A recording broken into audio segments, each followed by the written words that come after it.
Comunidad futbolera, acaba de finalizar lo que fue una reunión doble frente a la pantalla del televisor, jornada amarga para los equipos chilenos en Copa Libertadores, dos empates 1-1 que dejan un mal sabor de boca tanto a los hinchas de Universidad de Chile como a los de Colo-Colo.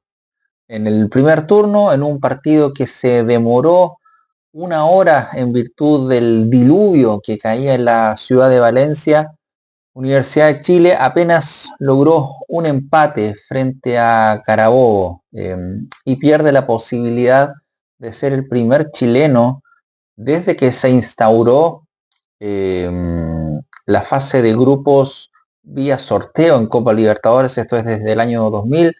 Antes existía los duelos por países, dos equipos por cada país en los respectivos grupos. Se fue se cambió la fase de grupos por sorteo desde el año 2000 y desde que son países mezclados, ningún equipo chileno ha logrado canasta limpia en sus tres primeros partidos. Pudo haber sido la U, estaba todo dado para que así fuera, tenías al rival más débil del grupo enfrente y aún así Universidad de Chile no pudo responder a ese favoritismo y apenas consigue un solo punto, dejando un pequeño asterisco en lo que parecía una ya casi segura clasificación a octavo de final. El partido, por supuesto, se toma de otra manera en virtud del diluvio que caía, no solo por la lluvia que obviamente dejó la cancha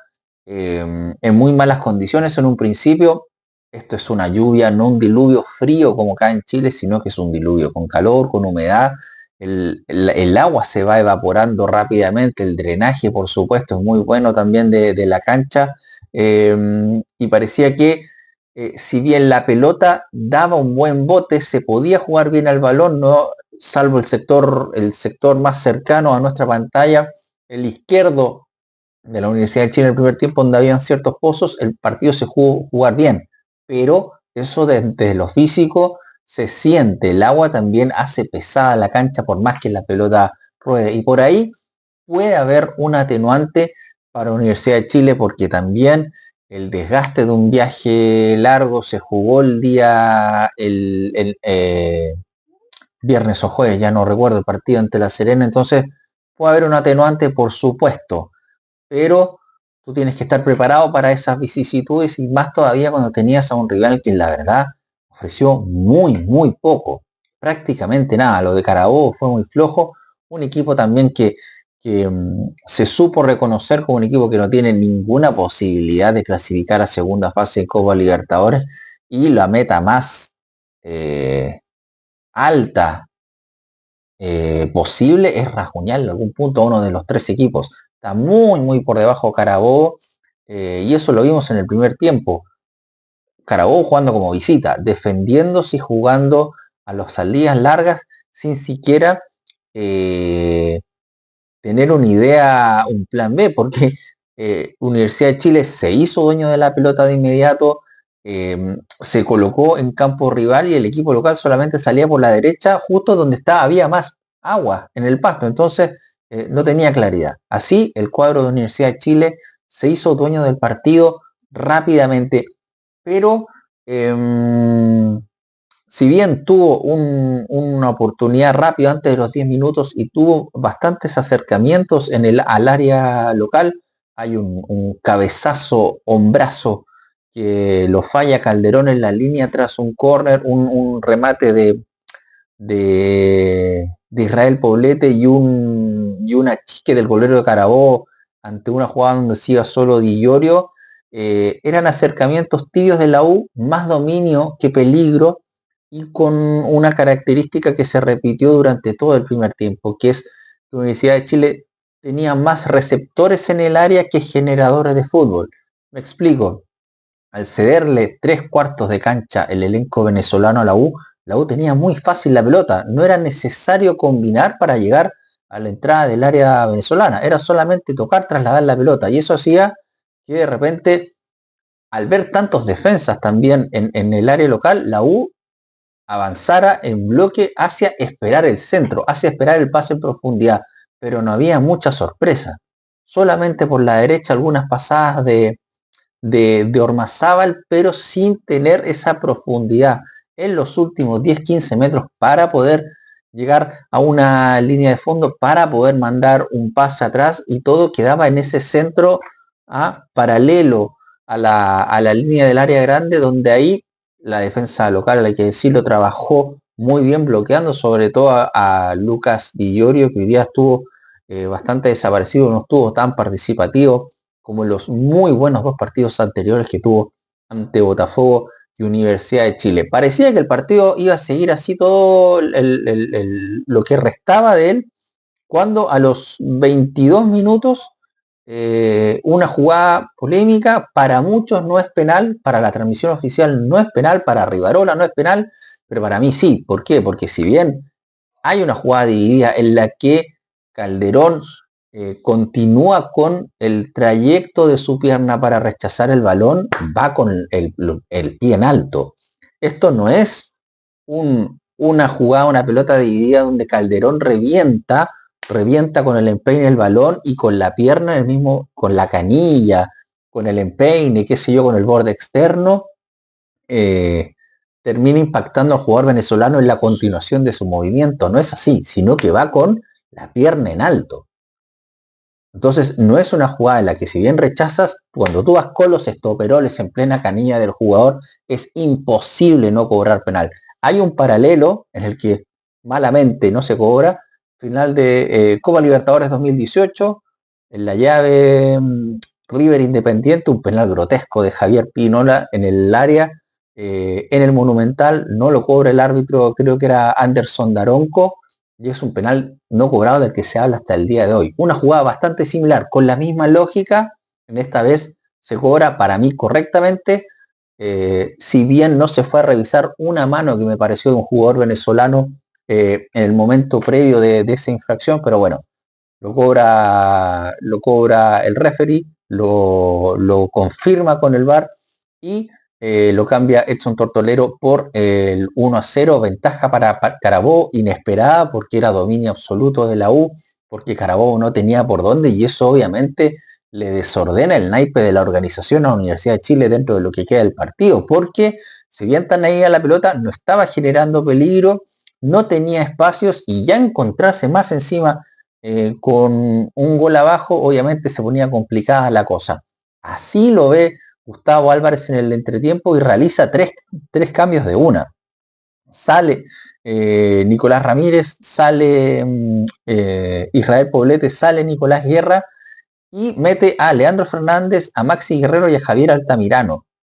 Yo pensaba, pasaba de un 3-5-2 a un 4-3-3 con un Maximiliano Guerrero bien tirado a la punta derecha, un Leandro Fernández más cargado a su izquierda, más cerca de Di Iorio, y de ahí profundizar, hacer que meter aún más a Carabobo dentro de su área, pero la U también sumar más hombres en ofensiva. Y resulta que no termina siendo un 4-3-3, sino que termina siendo un 4-4-2 casi, con Maximiliano Guerrero más retrasado, bien tirado por la banda, pero más retrasado, colaborándole incluso a veces más en defensa a Ormazábal que atacando, y Javier Altamirano moviéndose entre el centro hacia la izquierda, pero con muy poca participación en el juego. No entraron bien ninguno de los tres, ni Fernández, ni Altamirano, ni Guerrero. Y el partido se convirtió en un partido muy impreciso, donde la pelota pasaba de 3/4 de cancha de un lado a 3/4 cancha de otro. No se terminaba ninguna jugada, no había generación de ataque. El equipo de la U se alejó incluso del área de Carabobo, dejó de tener la pelota en propiedad, no dejó de ser dueño del partido, y la pelota y el partido comenzó en un ida y vuelta bastante aburrido. ¿Por qué? Porque cada equipo llegaba a 3/4 de cancha, se perdía el balón, y así era como un taca-taca sin arcos, por así decirlo. Perdió profundidad la U, no encontró ningún pase en profundidad para meter a Di Iorio, para meter a Contreras. Leandro Fernández corriendo, correteando, quizás el jugador más intenso de la U en el segundo tiempo, pero tampoco sin generar mayor peligro salvo un remate de media distancia ya bien entrado el segundo tiempo. Entonces, no mucho ocurrió en la segunda etapa. El punto, algunos lo señalan como punto ganado en virtud de lo complicado que fue el encuentro, mucho más de lo esperado, pero para mí, por ahora son 2 puntos perdidos, porque la U prácticamente aseguraba la clasificación, o sea, le queda Carabobo de local, un partido que debería a priori ganar, y entre eso estábamos sumando con este hipotético triunfo 12 puntos, clasificación segura, enfrentar tranquilos los partidos que vienen, que son ante Estudiantes de La Plata en el Nacional, pero esto le da una pequeña incertidumbre. Vamos a ver el resultado del día de mañana entre Estudiantes y Botafogo. Al menos la U con estos 7 puntos mantiene el liderato por una fecha más, pero el escenario ideal no se cumplió y nuevamente los equipos chilenos tienen ese pequeño bajón en el cual no confirman su favoritismo luego de buenos partidos. O sea, la U estaba haciendo la sorpresa del torneo, era lo lógico que ganara el día de hoy, se complicó, siento que un poco sola, no tuvo la claridad en su cabeza para encontrar espacios, para probar otras alternativas al arco ante un rival que, repito, no propuso nada más que defender. Se sintió como un equipo muy chico desde el principio y la U no se sintió lo grande que debió haber sido en este partido. Siento que no se nubló un poco. Universidad de Chile el día de hoy, por lejos el partido más bajo que mostró el cuadro azul en esta Copa Libertadores. Faltó profundidad por las bandas, con ese 4-4-2 que uno podía pensar del cuadro azul, Tucu Sepúlveda y Altamirano por izquierda, por Ormazábal y Guerrero por la derecha, uno podía pensar avanzar por las bandas, doblar, llegar, mandar centros, combinaciones, paredes, diagonales. No ocurrió nada de eso. Entonces la U no supo aguantar su favoritismo y apenas se queda con un 1-1 que la deja puntera, que la deja bien aspectada, pero no dentro de lo que se esperaba, en lo lógico, en lo ideal, en lo que estaba mostrando el elenco azul. El plato de fondo venía después, inmediatamente, no inmediatamente, de hecho con el retraso del partido de la U hubieron 15 minutos en los que ahí los futboleros estábamos a doble pantalla viendo los partidos. Colo-Colo con la obligación extrema de lograr un triunfo ante Racing de Avellaneda, no solo por los hechos ocurridos ante Fortaleza, un partido que seguramente se le dará por perdido. Recordemos, no hay una definición oficial aún, por los hechos ocurridos, recordemos, dentro del estadio. Lo lamentable que ocurrió afuera del estadio con la responsabilidad de Carabineros, todo eso está fuera de la jurisdicción de Conmebol.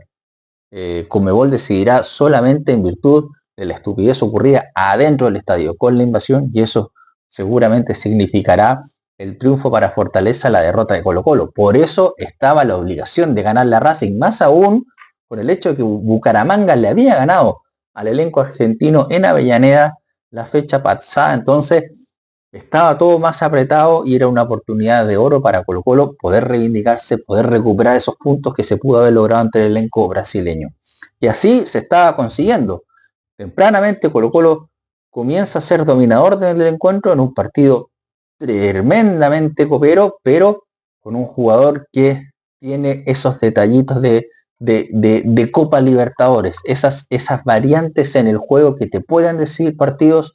Lucas Cepeda agarrando una segunda pelota fuera del área tras un despeje del elenco argentino y pega un remate rasante muy bien ubicado, creo que con algo de complicidad de Arias, salvo que haya estado muy tapado, pero el balón va rasante, muy pegado a la red lateral, golazo y escenario ideal para el elenco colocolino, que supo manejar bien la ventaja durante prácticamente todo el partido. No fue un buen encuentro de fútbol de Colo-Colo, no fue un bonito partido de Colo-Colo. ¿Por qué? Porque estuvo la mayor parte del partido más cerca de su arco que del propio. Si bien hubo mucha participación, sobre todo el sector derecho, con Mauricio ahí, Isla bien participativo, no hubieron muchas jugadas para culminar como ocasión de gol. Hubieron muy pocos remates del elenco albo ante la portería de Racing. No hay todavía un fiato en la dupla Correa-Salomón Rodríguez. Hay mucha intensidad, hay mucho correteo, hay mucha persecución a la salida del equipo rival, a la defensa del equipo rival. Hay mucho movimiento táctico de estos dos delanteros, pero pareciera que aún no conectan para en algún momento uno picar al vacío, otro retroceder, manejar los tiempos, confundir a las duplas de centrales rivales. Todavía pareciera que cada uno está jugando individualmente como un 9 individual. Falta esa conexión, y mientras no llegue esa conexión tienes que tener un apoyo por las bandas, que hoy día no ocurrió. Isla participaba, pero tampoco generaba ese buen centro, esa buena habilitación, ese buen pase para que el 9 en su zona de confort, en su hábitat, pudiera generar una ocasión. Y Lucas Cepeda hoy día estuvo, si bien marca diferencias con el gol, no estuvo participativo durante el partido. Fue un partido muy intenso, de mucho balón disputado, muchos hombres cerca de la pelota por parte de ambos equipos. Entonces eso significaba concentración, desgaste físico, despliegue, y eso se tradujo en un partido muy de Copa Libertadores, con poco fútbol, con pocas llegadas al arco, pero de mucho agotamiento físico. Y Colo-Colo, lamentablemente, con la falta de partidos, con una intensidad que no ve en la liga chilena, sintió el esfuerzo, sintió mucho el esfuerzo, y perdió totalmente el dominio de la pelota en el segundo tiempo. Ya el segundo tiempo Colo-Colo se dedicó a defender, entendiendo que ya no tenía fuelle para ir a buscar quizás el segundo gol con 100% fútbol, sino que tenía que pensar más y defender.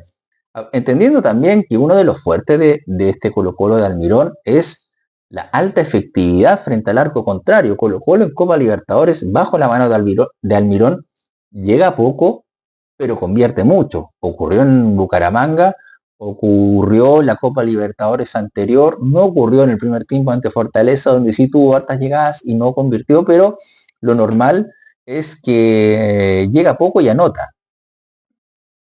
Entendiendo eso, y reconociendo el Almirón, que es una forma de juego que le ha dado resultados, no solo en Colo-Colo el año pasado llegando a cuartos de final, sino que es un entrenador que ya tiene 2 finales de Copa Libertadores en los últimos 8 años. Colo-Colo sintió que ya entrado en el segundo tiempo hay que defender el resultado, no tenemos piernas. Además sintió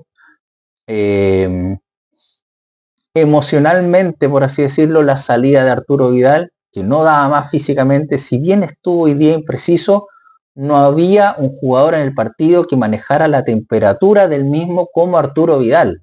Arturo Vidal tiene ciertos detallitos que aún lo hacen ver un ultra crack, incluso frente a equipos argentinos. Es un jugador que entrega un respeto absoluto por parte del rival. El rival le teme o mira para arriba a Arturo Vidal.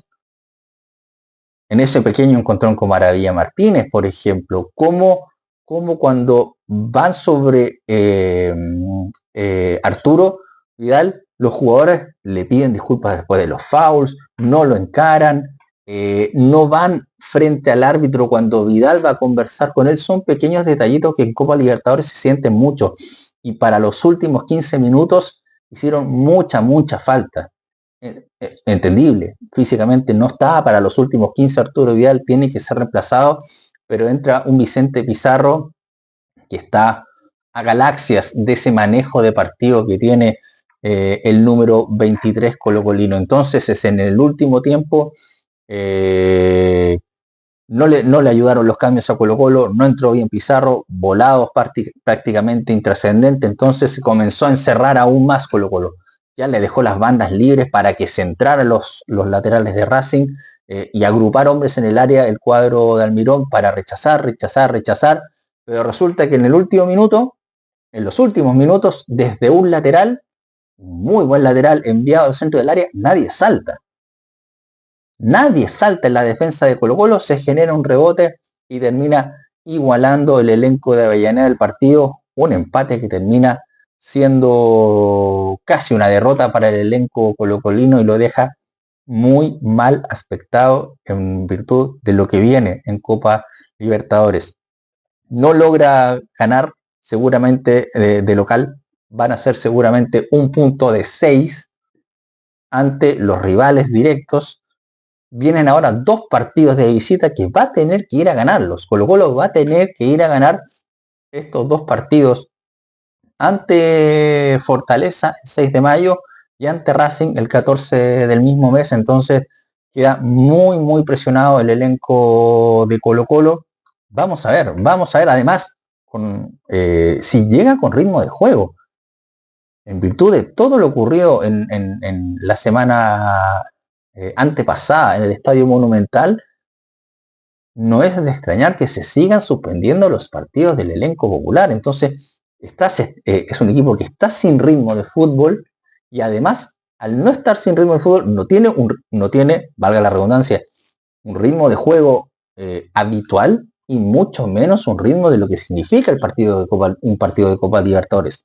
Hoy día Colo-Colo se cansó a los 60, 65, 70 minutos. Entonces, pensar en ir a ganar a Brasil, pensar en ir a ganar a Argentina sin una intensidad de juego y sin un equipo que mantiene la inteligencia defensiva a los 90 minutos, porque ya cometió errores grotescos ante Bucaramanga, porque ya no mantuvo la concentración en los últimos minutos de Racing, entonces se hace muy difícil pensar en este momento en la clasificación del elenco popular. Jornada amarga para los equipos chilenos con la conclusión de que hay que saber aguantar. En el caso de la U, no supo aguantar el favoritismo frente al rival más débil del grupo y Colo-Colo no supo aguantar una ventaja que le entregaba un balón de oxígeno tremendamente importante y termina perdiendo 2 puntos nuevamente como local. Queremos leer sus comentarios, comunidad futbolera. Pulgar arriba, por favor, ayúdenos con el algoritmo, denle like a este video, compártalo también, por supuesto, y sobre todo, suscríbase, sea parte de nuestra comunidad futbolera. Ya somos de 10.300, queremos ser 11, 12, 13, 20, 30.000 miembros de esta comunidad futbolera de AH y por supuesto, haga clic en la campanita para recibir la notificación inmediata de cada reacción, de cada comentario que hagamos ante el fútbol nacional e internacional. Lo empataron los equipos chilenos.